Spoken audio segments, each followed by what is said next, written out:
Digital Academy, I hope you're doing well. Let's check out this one, how to recognize a dystopia. Okay, so just real quick, remember a dystopia, there's kind of the two words, right? Utopia would be a future world where everything goes well. So a utopian world would be like, say, like some science fiction um, movie you see where it's a future and everything's well and there's good technology and things are better. A dystopia, if you watch the show Black Mirror, basically think that's like a dystopia um, themed show, right? A futuristic, technological, government heavy world where things go poorly is a dystopia. How to recognize a dystopia. All right, Digital Academy, love you guys. Cheers. Thanks for checking this out. And I hope you're doing well. Believe in yourself. Be a good person. And I don't know why I'm saying that. That's silly. Well, it's actually not. It's decent advice, but it's weird to say. Anyways, now I'm just rambling. And if this was a live class, I would say, okay, next slide. Let's do this.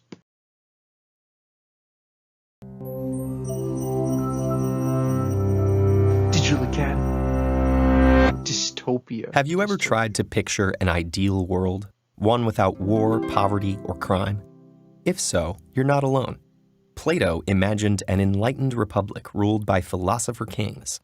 Many religions promise bliss in the afterlife. And throughout history, various groups have tried to build paradise on Earth. Thomas More's 1516 book, Utopia, gave this concept a name, Greek for no place. Though the name suggested impossibility, modern scientific and political progress raised hopes of... Is that not interesting? That I didn't know that the word utopia comes from a root word that means no place, that it doesn't exist. These dreams finally becoming reality.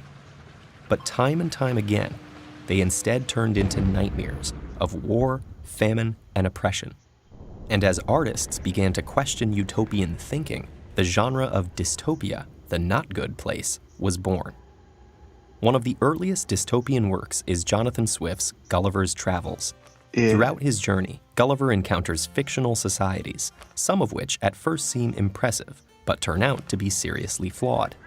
On the flying island of Laputa, scientists and social planners pursue extravagant and useless schemes while neglecting the practical needs of the people below.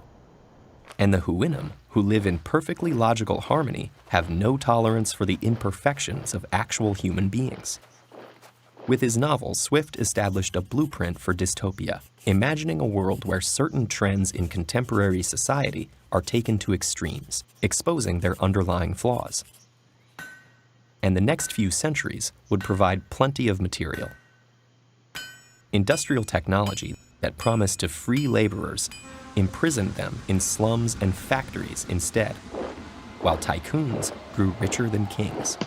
Right, so he's talking here about the industrialization of Europe, the Industrial Revolution.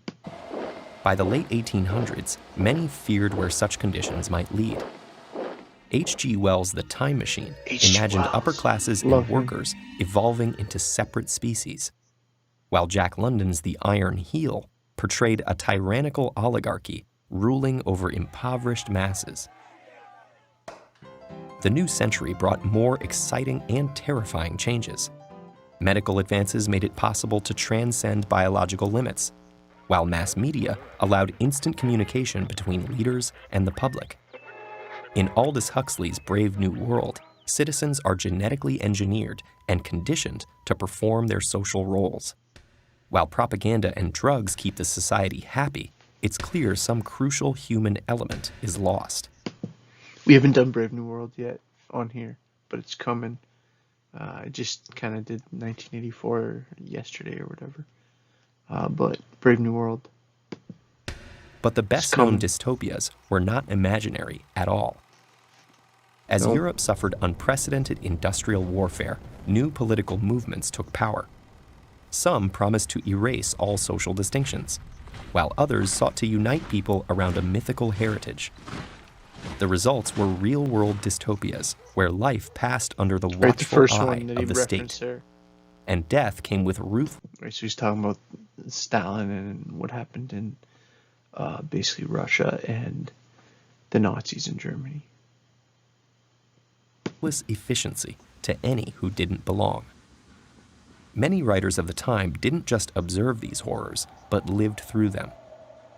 In his novel We, Soviet writer Yevgeny Zamyatin described a future where free will and individuality were eliminated. Banned in the USSR, the book inspired authors like George Orwell, who fought on the front lines against both fascism and communism. While his novel Animal Farm directly mocked the Soviet regime, the classic 1984 was a broader critique of totalitarianism, media, and language. And in the USA, Sinclair Lewis's It Can't Happen Here envisioned how easily democracy gave way to fascism.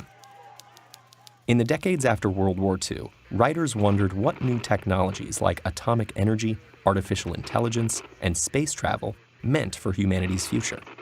Contrasting with popular visions of shining progress, dystopian science fiction expanded to films, comics, and games. Robots turned against their creators, while TV screens broadcast deadly mass entertainment. Workers toiled in space colonies above an Earth of depleted resources and overpopulated, crime-plagued cities. Yet politics was never far away. Works like Dr. Strangelove and Watchmen explored the real threat of nuclear war, while V for Vendetta and The Handmaid's Tale warned how easily our rights could disappear in a crisis. And today's dystopian fiction continues to reflect modern anxieties about inequality, climate change, government power, and global epidemics. So why bother with all this pessimism? Because at their heart, dystopias are cautionary tales, not about some particular government or technology, but the very idea that humanity can be molded into an ideal shape. Think back to the perfect world you imagined. Did you also imagine what it would take to achieve?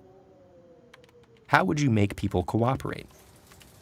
And how would you make sure it lasted? Now take another look.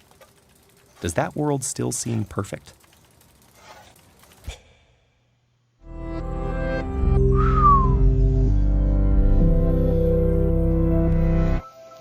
That was dope. That was pretty cool. All right, I hope you're doing well, and have a great night. Take care. Keep your stick on the ice, you know.